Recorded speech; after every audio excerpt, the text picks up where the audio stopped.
What is up, everybody? It's Dr. Vibe here, host and producer of the award-winning Dr. Vibe show. As always, I like to say you're blessed, highly favored, a magnet for miracles, and a solution for someone's problem.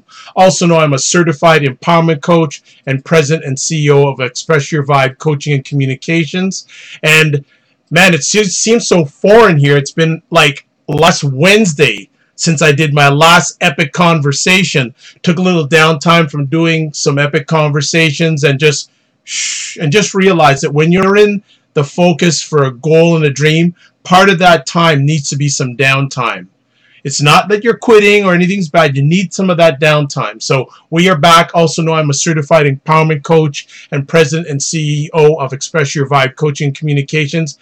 And we have another new friend on the Dr. Vibe show tonight, the home of epic conversations and the place of epic conversations. Hopewell is a career advocate for oppressed people. His work has been instrumental in passing major legislation in the Maryland General Assembly, including marriage equality, the DREAM Act, and retirement security. His anti-hunger work resulted in an unprecedented funding increase from the legislature toward school breakfast programs for children. He currently runs a blog, hopewellthought.com. Definitely visit it, and contributes to the HuffPost and blavity.com. His current focus is an entrepreneur creating jobs on the south side of Chicago. He is going to be sharing with us tonight a great article that he wrote a few weeks ago called "How Can We Save So Much Hate? Have so much hate for Umar, but love for R. Kelly? But welcome to the Dr. Vibe show for the first time, and hopefully not the last time. Hopewell, how are you, sir? Not bad, and thank you for having me. I really appreciate it that it came down from your downtime in that other beautiful city that you shared with me. I appreciate the opportunity. Well, this is good, and Dwan has a love for Toronto. I did not know about it until he's been here twice, and he said, hopefully sometime in the next 10 years he's going to come live here. So we're looking forward to him coming down or coming up or coming across to Toronto and hanging out here, and I will certainly do what I can to make it a happy transition.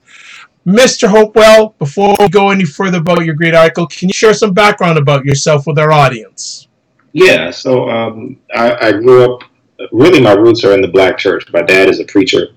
And my mother, I have three siblings. We were raised a very religious home, but within that, again, this is the Black church experience. So there was always that hint that it's more than just heaven, right? There's something here on earth that we should be doing.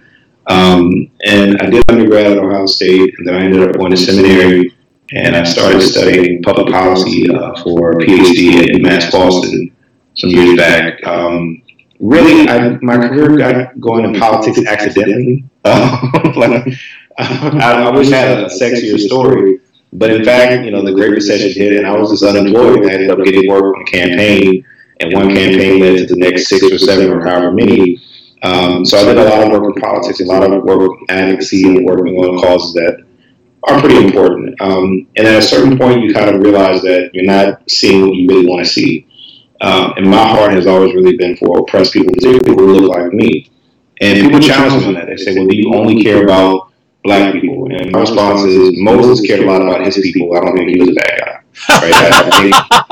Right? Good comeback. Good comeback. I don't think he was a bad guy. So I just started writing. Like, I had all this stuff in my head. I wanted to get it out. I started writing. A friend of mine encouraged me to start my blog, HopewellThought.com. And over the last couple of years, I've just kind of grown that platform and started contributing to the outlets. And what I saw was the need to really look at job creation and really organizing capital. And so that's more of my focus these days. And so, like I said, we're looking at how to create a massive employment base on the south side of Chicago, and that's what I'm currently working on. That's a different conversation for another day, but that's me in a nutshell. I'm just a guy who really cares a lot. So, I got to ask you, what was it like growing up a preacher's kid?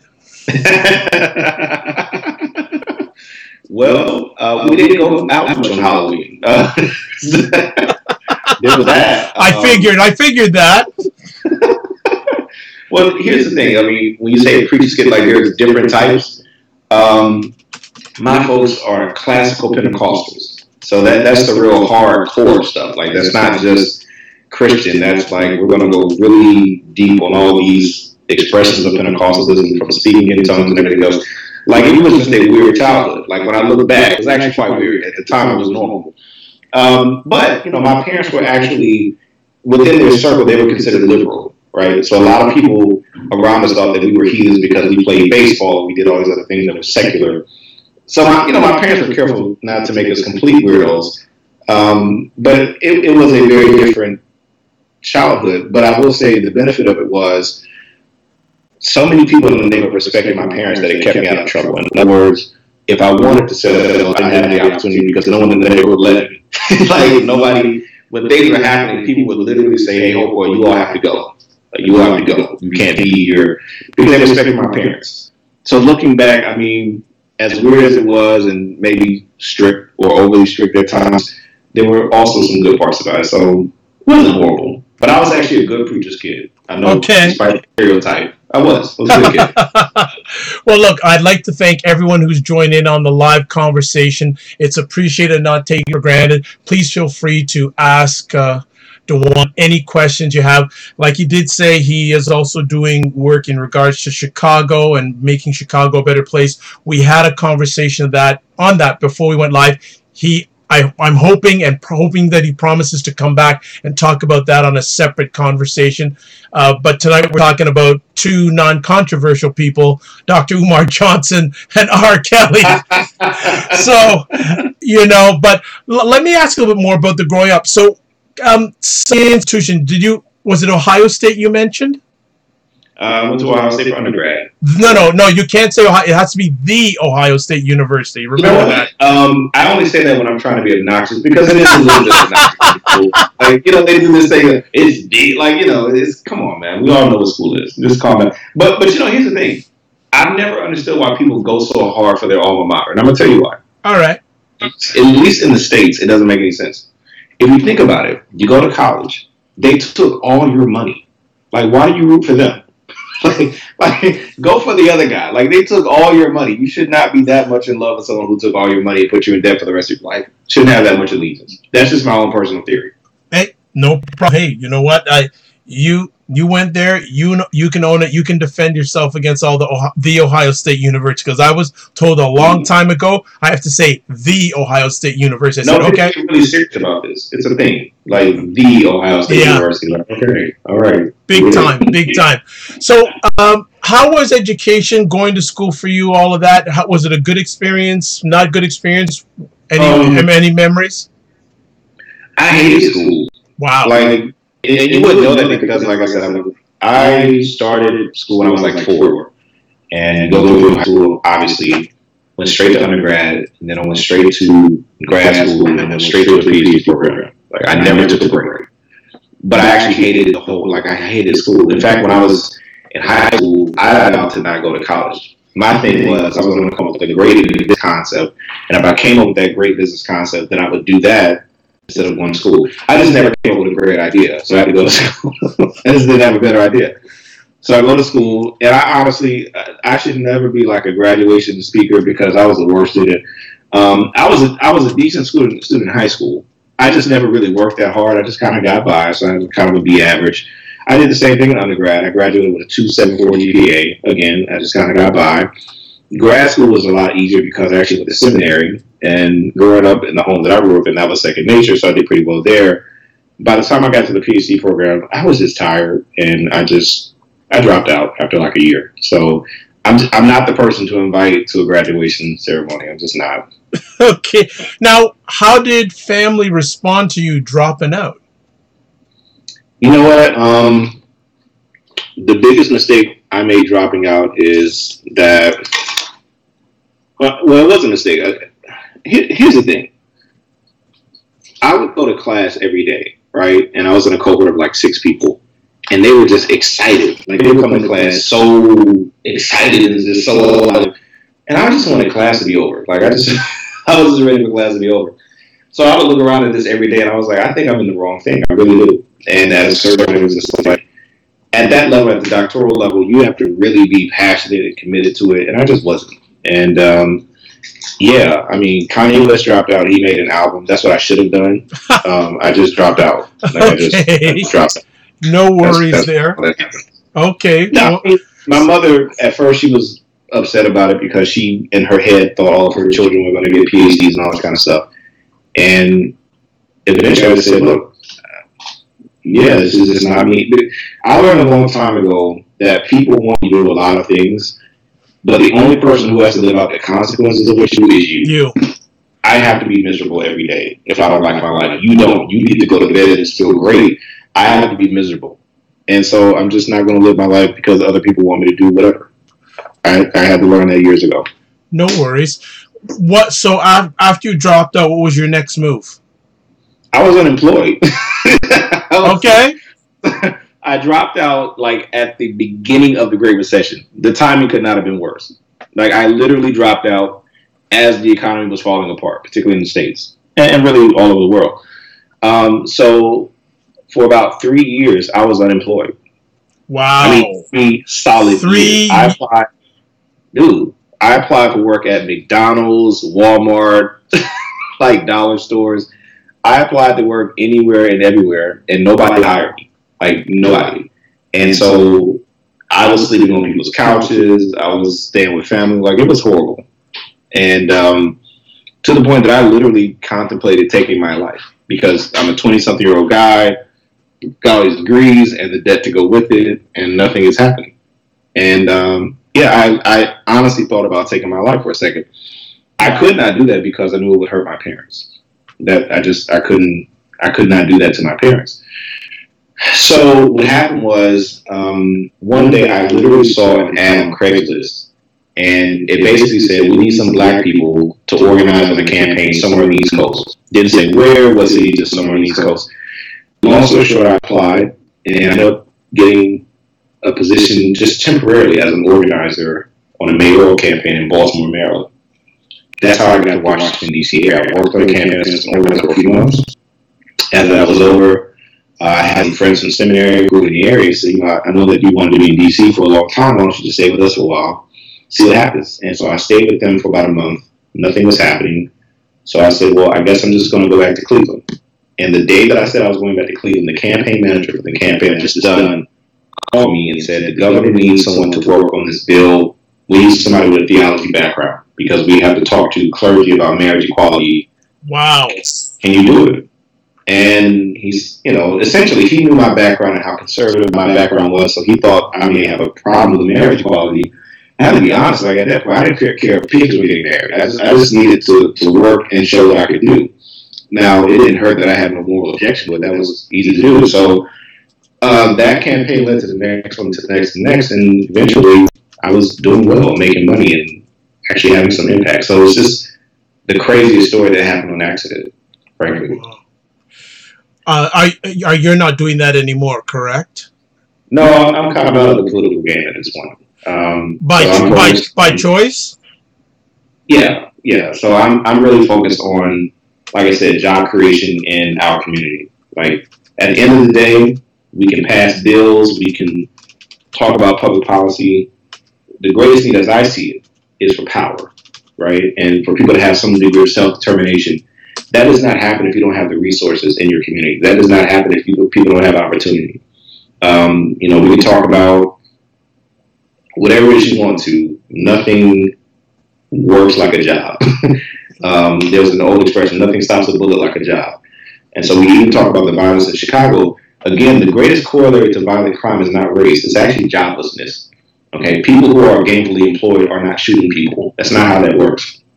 And so if you can do something about the employment part, I think a lot of these other things work themselves out. So, frankly, yes, public policy is extremely important. The political game is extremely important. But as for me, I did not want to commit my life to something that, for me personally, was not of primary importance. Okay, it's okay. And you're doing what you're doing what you feel your purpose is, correct? At this point in my life, at 30-something, I finally woke up and realized exactly what I want to do with my life. Yes. Okay. So it took a while. No, hey, at least you found it, right? Yeah, touche. At least you found, because I'm sure there are many people you and I both know who haven't found their purpose yet, and they're still searching. I think, so here's the thing. I think there are two types of people, right? Generally, there's two types of people. One person really doesn't care what they do as long as their lifestyle is whatever, right? As long as they can live the type of lifestyle they want, they have the amount of money they need or type of house they want, they could take out trash for a living. They don't care. The other type of person very deeply cares about what it is they do, the cause that they do, all that kind of stuff. We're all somewhere on that spectrum. You have to figure out where you are. I'm way on the other end. Like, what I do matters. Even if you gave me $5 million a year to do something I don't care about, I'd be miserable. I couldn't do it. So first you figure out what kind of person you are. Am I the kind of person who really, really cares about what I do and how I contribute to the world? Or do I just care about my lifestyle? And that's okay. That doesn't make you a bad person. Like, if you just ultimately care about your lifestyle, then your other things that you care about, those can be hobbies. Like, maybe you like interior decorating, you want to kind of do that, but you start doing that and you figure, I'm not making the kind of money that I want. Let me go back to my real job and just do this on the side. Like, that's okay. You need to know who you are. So I had to figure out that part and then figure out what is it that you really want to do. I knew I wanted to have social impact, but that can be in many ways. You could be an environmentalist. You could plant trees. You could do anti-smoking campaigns, right? But what is it specifically that really drives you that every morning you can't get out of your head? And for me, that was the condition of my people. That's why when I go out on dates, the first date is miserable because what's in you will come out of you eventually. And I start talking and these kind of things happen. And if you're not a person in tune with that, it's going to be a really awkward date. Like, you have to know who you are and what moves you. Okay. Hey, nothing like being real, my man. I hear what you're coming from. You got to know, you got to work your purpose and know your purpose. And there's no better thing. This is one of Oh, sorry. You got to work your purpose and you got to know what your purpose is. And that's one of the reasons why I've done this for as long as I have, because I enjoy it. And I've been told and I feel that it makes a positive impact. I don't want just impact. I want positive impact that has legacy. Absolutely. So I fully understand where you're coming from. Well, let's get to the article because we could chat all night and people are going to say, oh, they're not going to talk about Umar R. Kelly. So let's get down. Now let's get down to it. So first things first, why did you write this article? I wrote this article because over the last probably 3 years, I have a best friend in the world, and it is a she. And she and we went to undergrad together, and we're really close. And she's a black woman, and what I have realized through my friendship with her, what she has forced me to realize, is the state of the world and how we treat women. I think oftentimes, particularly for black men, we focus on white supremacy or racism from white people towards black people, and like we understand that, right? We can articulate that. What we fail to understand is our role as actually oppressing women, even though we are oppressed men. And so, like, through my connection to her, I started to realize that as men, we do have a certain privilege. And even if we think we're good guys, Dr. King talked about how most Americans are at least unconscious racist. Not that you're actively thinking of racism, but just unconsciously, it's just kind of infused in the culture. And I would say for most men, we are unconsciously sexist, even if we don't consciously try to be that. And so, okay, hold on right there. We're gonna have some fun tonight. We haven't got to the article yet, and the fun's already begun. What do you mean by we are unconsciously sexist? That most men are unconsciously sexist. Yeah, I just mean without any effort, we do not think of women as equals. Without actively trying to be horrible people, we don't actively treat women as equals or value women as we should. Now, we could go up and down through public policy and look at how we treat women, how women are treated by the legal system. We could look at family law. We could look at a lot of, specific ways, but just in our personal interactions, it happens every single day. It happened the other week when I went to an auto parts store to purchase a part. And when I got to the counter, I noticed that there was a young woman working there. And without trying to, I thought to myself, I don't know if this is the right person to help me. Now, I have no idea what her expertise is or is not, but I just assume because she's a woman, she probably would not know as much as a man. Right? We have to consciously challenge ourselves every day. It's in us. Whether we want to admit to it or not, we do not treat women as equals. And specifically black women, we kind of put at the bottom. We've been programmed to do that. We've been programmed not to treat people as equals. And I try to challenge myself. And again, because of my relationship with this friend, I've learned to try to challenge myself consciously as to my thinking pattern, right? It happens naturally every single day. It just does. So I'm sitting here watching the Roland Martin show the other week, and they had a panel. They invited Umar Johnson on, and what was really revealing to me is that he's a very controversial figure. I mean, he has some views on a lot of topics that people will take exception to, whether it be homosexuality or whatever else. But what drew the most criticism, what drew the most visceral reaction from that panel was his insistence that black men should be committed to black women. And I could not understand in this day and age why, given everything that they could have talked about, given everything they could have taken exception to, why was that the thing that Martin and his panel really chose to go take him to task for? It didn't make a lot of sense to me. And so I looked at that, and then a few days later, the R. Kelly story broke on him having this, I guess, cult of young women somewhere. Yeah. It occurred to me that the same society that allows R. Kelly to flourish is the exact same society that makes Umar Johnson the target of criticism for advocating for black women. And I don't think the two are unrelated. Like, it's the exact same world. These are not two different. This is the same world where this man, for decades, R. Kelly, he marries a child, Aaliyah, at the age of 15. He has all this stream of allegations that we found out that have been constant and consistent. And yet, no one's outraged. No one thinks this is a whole thing. And his victims happen to be black women, young black girls, frankly. And then Umar Johnson says, yeah, I think black men really should take seriously being committed to black women. And that became a lightning rod for controversy, even with a black woman on the panel, Lauren Burke. And I just couldn't figure out why that bothers us so much. Why was it so important for this panel to advocate for black men's right to marry white women as opposed to actually standing up for black women? Like, why was that such a controversy? And it has to do with the way that we order society. It has to do with the way that we live, where nobody stands up for black women over and over. So I give the example of we have the Black Lives Matter movement over several years. Has become a big thing. Well, that movement is based off of the killing of unarmed black men. And so there's this other movement, Say Her Name, because when black women are killed by police, nobody cares. Nobody marches. nobody rallies. Nobody does anything. We talk about, the pay gap for women, but no one actually takes the time to look at the numbers and realize there's actually a pay gap between black women and white women. Nobody says a thing about that. No one seems to care about all these things. So with the R. Kelly story in particular, there was a journalist that actually did decades of research. His name was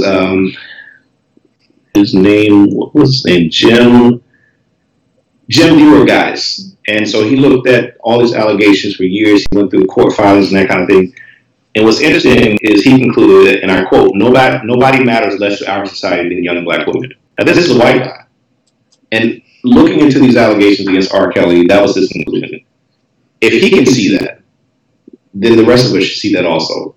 So again, I just don't think the two are unrelated. So I just sat down and started writing, and that's what happened.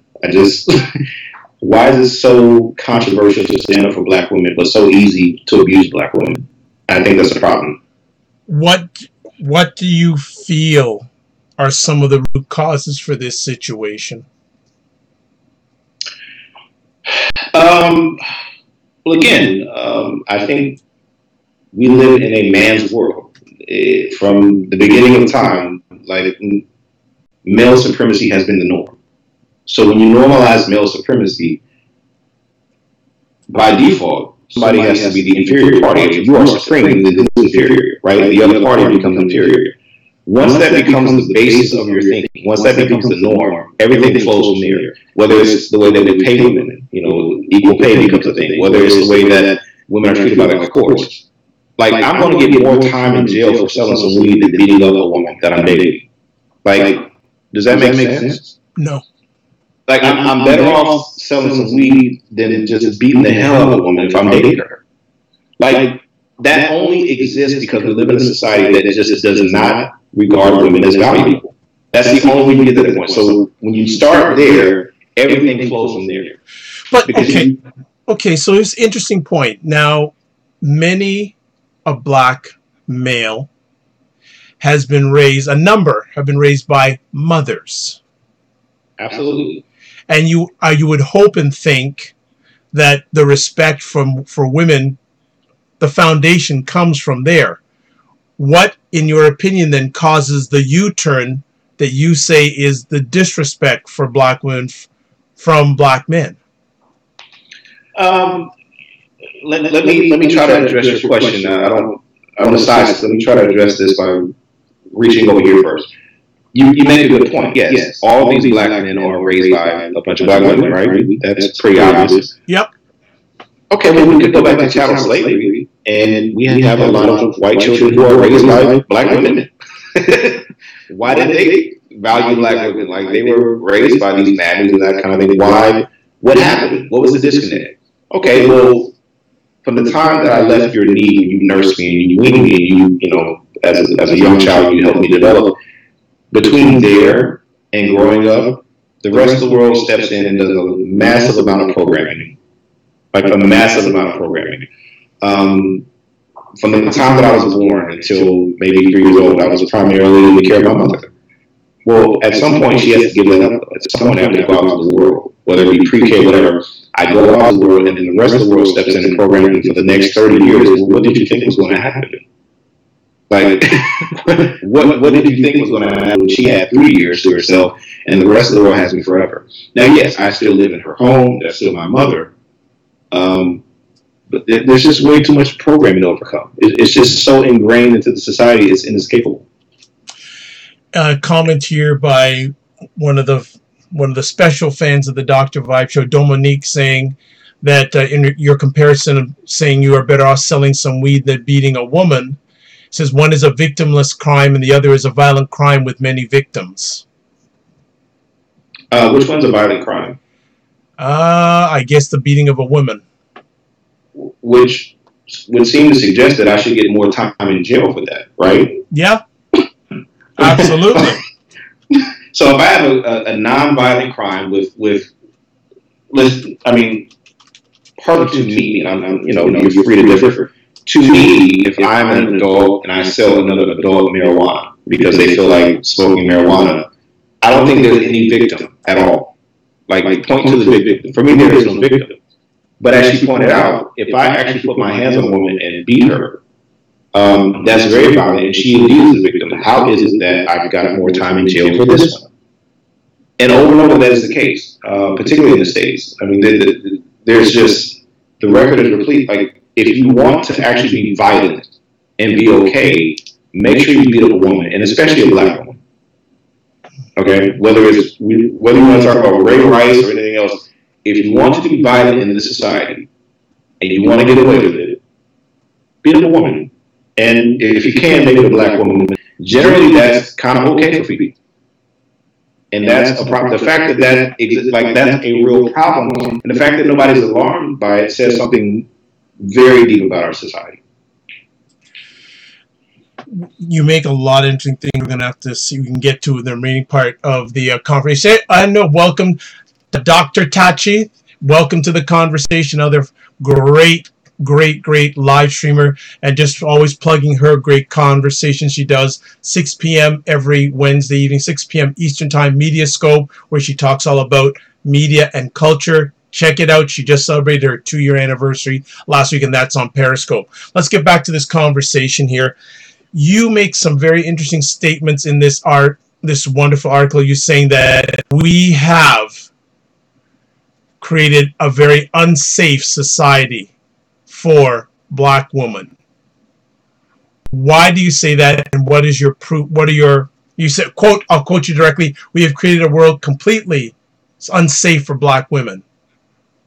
What are examples of that to you? Sure. So, I mean, I talked about the pay gap for black women. Whether you want to compare them to white men or even white women, there is a gap there. Now, here's the thing. You may say, well, why is that unsafe? Well, if I can't actually provide for myself and my family, I mean, that is the ultimate assault. that is a direct assault on my ability to make a living and actually, be a normal person. That is a very, I think, tangible form of violence, if you want to carry it to that extreme. That's pretty extreme. Like, you're actually saying that I devalue you to the point that you can't even make a living. That's pretty extreme. I touched on the legal system. I touched on not just black women, but women in general. how we treat crimes against women, how we treat violence against women in our society. Again, it's just not something that we take very seriously. Now, if I want to sell dope, people take that very seriously. The legal system really cares about that. I will be put in jail for a long time. But look, if I'm Greg Hardy, a former NFL player, and I want to put my hands on a woman, beat her down, and throw her on a bed full of guns and everything else, I'll end up employed again in a year in the NFL. Like, that's the world that we live in. And again, how much more black women? So go back to the example of R. Kelly. This journalist dug up years and years and years of allegations against this man. I mean, these are families coming to the legal system saying, we want help, we want justice. He's going to have an amazing life and career, not all of that. Now, had he been alleged to have sold dope once or twice, do you think he would still be singing songs? No. It's just evidence, as this guy concluded, that no one matters less to us than young black women.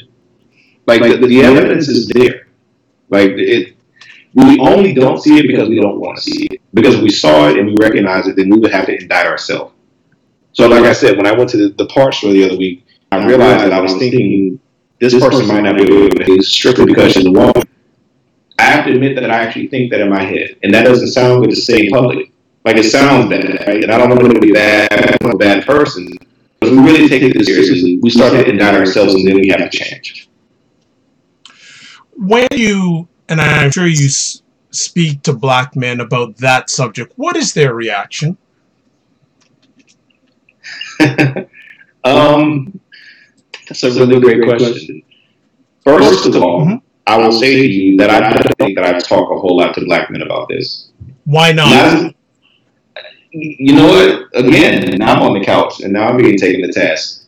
I don't think I talk enough to black men about this because, A, this is all new for me and I'm wrestling with myself and my own demons first. And so I feel somewhat hypocritical for something that I just discovered last week and trying to take you to task for, right? I think that's probably part of it.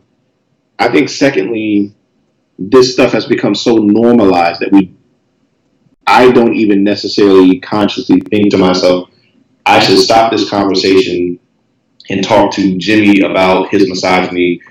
Because, you know what, I like Jimmy. He's a good guy. He's a good guy. And so I don't think it's really worth rocking the boat and affecting our friendship to tell him that he has some views on women that are problematic. That's probably true also. Or sometimes I probably just don't even notice it because it's become so normalized that it doesn't even occur to me that something bad just happened. That's probably the most honest answer I can give. Okay. I understand on that.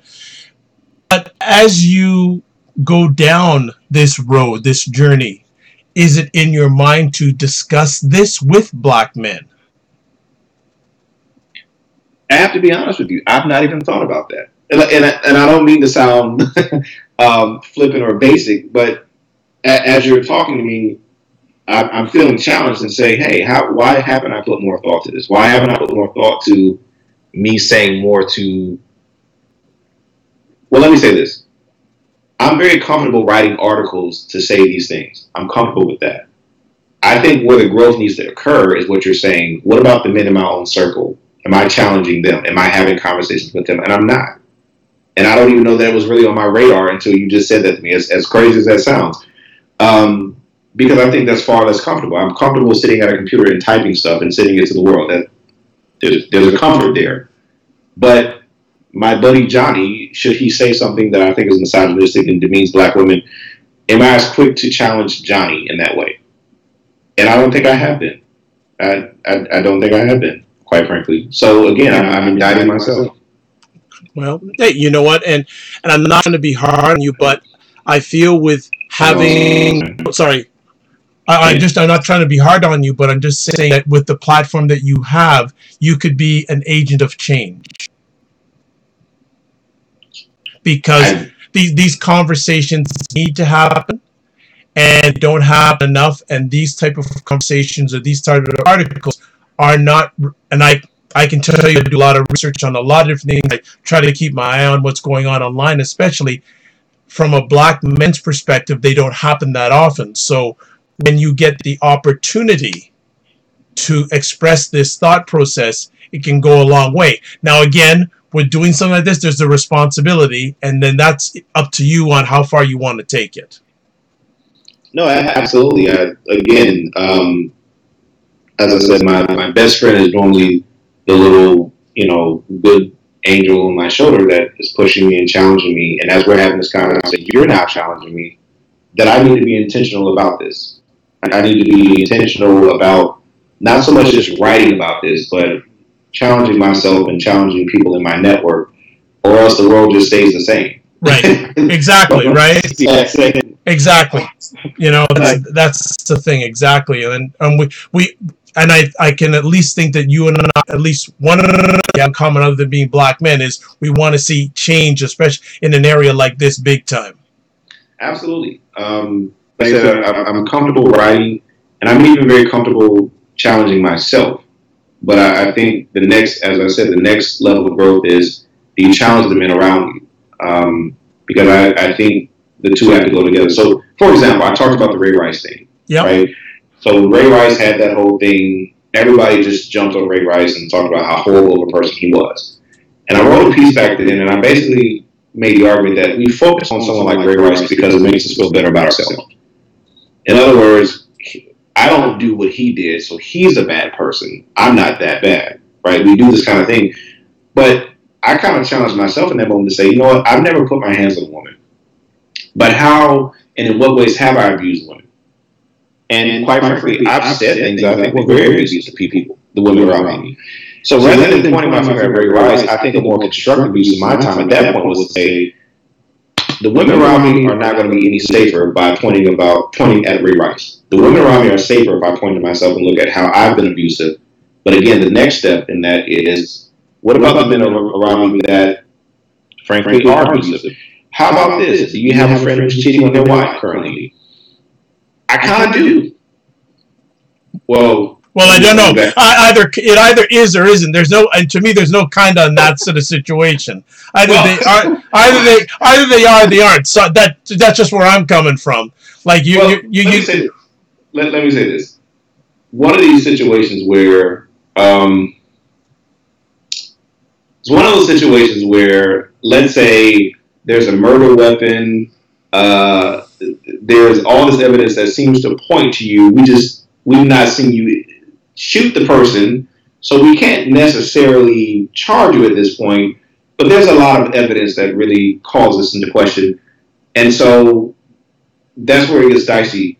At that point, with all this evidence, as a friend, is it my place to say something here? Because no, you're not beating up this woman, but it looks at least very possibly like you are abusing her in other ways, right? Okay. And so, is that a place for you to speak up?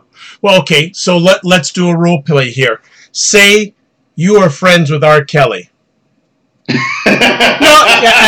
And so what if what is being stated that he does is true? What would you say to him? Do you want the truth or a lie? I want the truth. I don't know. I absolutely, and then let me tell you why I say that, and I know that sounds odd. The reason why I say that is, it's easy, again, to sit behind a computer and critique. When there are actual connections involved, I don't know how I would feel about this person who were legitimately and genuinely friends. I don't know how I would feel. Because I have no connection to R. Kelly, I can just say, hey, I see some allegations, I see some violence in court, you look like a horrible person. That's really easy to do. Now, I just mentioned to this friend who the evidence points to XYZ. Now I'm a little bit more hesitant because we have a history and a connection, and no, I didn't see you shoot this person, so I can't say you did it, so now I'm a little more conflicted, right? So this thing happens, right? So let's say I'm friends with R. Kelly, and all this is happening. In my head, who knows if it's true, but in my head, I think that I would go to him and say, listen, I read all this stuff, man. Is this true? Now, here's the problem. If he then says, oh, that's not true, do I challenge that further, or do I accept that because we're friends? Okay, so let's take this down the next alley. Say in the same situation, it was true. Okay. How would you address it with him? Or let's put it this way: the gentleman, the individual you were just speaking about, say it was true. How would you address it with that gentleman, a person that you know?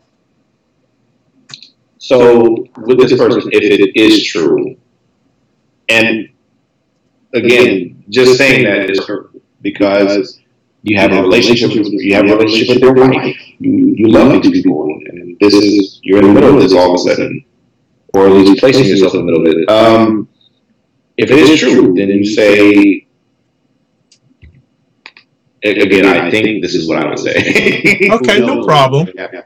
I think I would say, listen, I mean, we're boys. I love you. You've done a lot for me. We've been connected for some years, and I love your wife too. I love you both. You've been an inspiration to me. You've taught me certain things. This seems radically out of step with the values that you've tried to give to me that I've accepted and embraced. Help me understand this. Like, help me understand the person who really lifted me up and elevated me with all these great values, and now the life that you live. Like, help me understand this, because I'm not sure that I get it. And I'm hoping, when I say that, I'm hoping at least that there's some type of conviction on their part that they want to do something better with their life. But you know what? If they say, hey, it is what it is, I'm not really sure what the next step is. I really don't know what I say after that. I have no clue. Okay, no problem. You know what? I'm gonna pull you out of the quicksand and change the direction of the conversation here. But so, thank you. No problem. But I appreciate you being transparent and being honest with yourself and honest with the audience. And you know, if people are watching live, hey, please give some feedback. We'd love to hear what you have to say and any suggestions, etc. With this article, you feel that black men not take black women seriously, do not stand up for their rights. Why hasn't this situation changed? What's keeping it ingrained? Why isn't the black community not, in your opinion, taking R. Kelly to task? Because I have seen some articles written by black women saying, you know, R. Kelly should be taken to task. You're the first black male I've seen take R. Kelly to task. What does that tell you about the relationship between black men and black women? Okay. This is complex. Let's deal with one side. One side of it is this. And again, I can't presume to speak for every black man in the world. But one of the complexities is when you say, hey, if you're a black woman and you come to me and say, you know, we need to get rid of R. Kelly, he's got to go. Or we need to get rid of Bill Cosby, he's got to go. Okay, I don't have a problem with that, but because I'm a black man and I experience racism from the other side, that part starts to interact with this part. Let me explain what I mean by that. When you tell me we have to take down R. Kelly because he's been alleged to have had these interactions, and we know for sure some of them with underage women, and that's bad, so we got to get rid of him. But we still have the Declaration of Independence, which is written by a child rapist, and no one's getting rid of that. And so we have Thomas Jefferson, who is literally raping children that he owns. And because we're not getting rid of that, I think sometimes for black men it's difficult that we will condemn black men for things that we don't condemn white men for. I think there's a certain psychological hurdle to get over there. Like, that is an actual thing for some of us. Let me speak for myself. That is a thing for me. Like, when I see this, and you say, well, we need to hold this person accountable, and they have to be, castigated, whatever it might be. And then I see a litany of other white men who have the privilege to commit the same crimes without any. Yeah, there's an ambivalence. There's a wrestling. There's a dissonance. There's all these things that happen. There's one part of it. Okay, I'm just gonna interrupt you right there. Dr. Tachi says, using that logic, slavery should still be in effect. I don't battle that. I'm not saying it's a good logic. I'm just being transparent as to what's happening in people's heads. No problem. No problem. I mean, I'm just being real. Like, Absolutely. No, and I'm just providing you the feedback, and I'm not, as I said, I like the interaction, so continue on. I just want to share what some of the audience is saying. Right. No, she's right. Like I don't battle that at all. She's absolutely right. I don't challenge that in any way. Now let's go to the other part of this. The other part of this is these black men that we're talking about who have not, rallied behind black women or started some great prolific movement for black women. They didn't come from like black men in heaven. They came right here from planet Earth. They were raised right here in the Western Hemisphere. Again, they've been inundated from day one with male supremacy. And so that has been normalized. They don't necessarily see a problem. Like, if you sat down and showed them the facts of the case and said, R. Kelly did this, R. Kelly did that, yes, people would make mental assent to the idea that that's bad. They would be able to say, oh, okay, that looks like a bad thing. But in your soul, does it bother you the same way as when you see racism victimizing black people? No, it doesn't hit the same way. It doesn't impact us the same way. It doesn't bother us the same way. So we don't have the motivation because it's been so normalized. We don't really see a big problem. Yeah, that's kind of bad, but it doesn't move you the same way when you see Philando Castile shot by a cop. That moves, that arouses some passion in black men. That really is, because you know what? That's me. I'm Philando. I'm the same. Like, oh, that affected me. Since we're not impacted by the oppression of women actively, we don't really care. Honestly, we just don't care. We don't. Like, let's just be real. Let's call it what it. We don't care. But when we see a white police officer shoot Walter Scott running away, that bothers us. We're not bothered by R. Kelly in the same way. So we don't do anything. Interesting. Very ugly truths. No, it's very good perspective, good thought process, etc. It's all rolling right, and I understand where you're coming from. Let me get, what has been the reaction to this article? Mostly negative, actually. Okay, and okay. So what sort of comments and feedback are you getting in regards to not positive? That is. Yeah, so there's a couple of different buckets. So one type of negativity is, for many people, they look at the title and it says, "Oh, how can we, hate Umar, love R. Kelly?" Well, who is we? Who is we? Who is we? In other words, I don't feel that way. That's not me. Well, it's interesting. Everyone is saying that, and yet R. Kelly has definitely had a nice, thriving career, while Umar Johnson certainly was taking the task.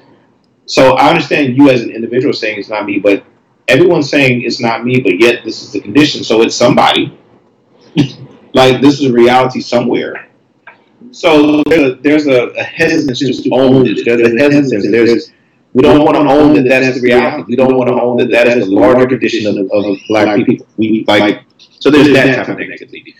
And then there's another bucket of folks who just say, well, I hear what you're saying, but I don't really see a big problem. Umar is praised